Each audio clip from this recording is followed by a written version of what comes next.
Guys, आज हम आपको सिखाएंगे कि कैसे एरोप्लेन बनाते हैं। ये एरोप्लेन दूसरी तरह का है। सबसे पहले हमें इसकी इस साइड से इसको काट लेना है। ये पेज लेके ना इसकी 4 साइड से इसको काट लेना। फिर एक साइड लेके हमने इसको दूसरी साइड से किया ऐसे दूसरी साइड से करके हल्का सा, और उसको यहाँ से ऐसे किया हल्का सा। ये हो गया।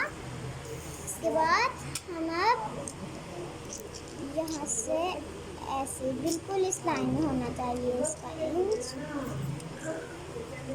और यहाँ से ये, और इसको यहाँ तक लेकर आना है। ओके, ये जहाँ पे ये इन लाइंस का सेंटर है, ठीक है। इसको इस तरह से ये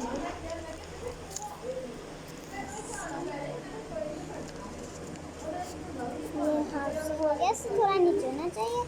जब ये हो गया तो हमने इसको उल्टा करके यहाँ से ऐसे किया, इसको हमने खींच लेना है।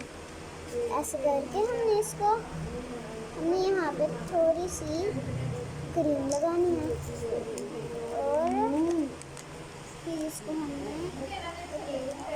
ऐसे बंद कर दिया। ओके, बंद कर देना इसको, पक्का बंद हो जाए, पक्का खुल गया। फिर से चलो, फिर हम इसको फिर से बंद कर देंगे।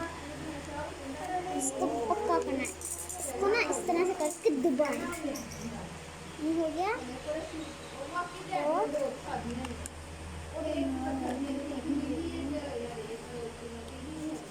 इसको हम इस तरह से दबा के रखेंगे। ये होने के बाद हम इसके ऊपर इसको ऐसे करके लगा देंगे, ठीक है। ऐसे करके लगा देंगे। उसके लिए हमें क्रीम चाहिए। हम यहाँ पे भी क्रीम रखेंगे, क्रीम थोड़ी है, और इसको हमने यहाँ पे रख दिया। देखिए, इसको भी हमने दबाना है। ये नया तरह का एरोप्लेन आया है। ओके, इसको नीचे से ऊपर अच्छी तरह से दबाना। और देखिए, ये हमारा एरोप्लेन तैयार हो गया। इसको हमने ऐसे पकड़ के ऐसे उड़ाना है। ये बहुत अच्छा उड़ेगा। आप भी ट्राई कीजिएगा। Bye bye.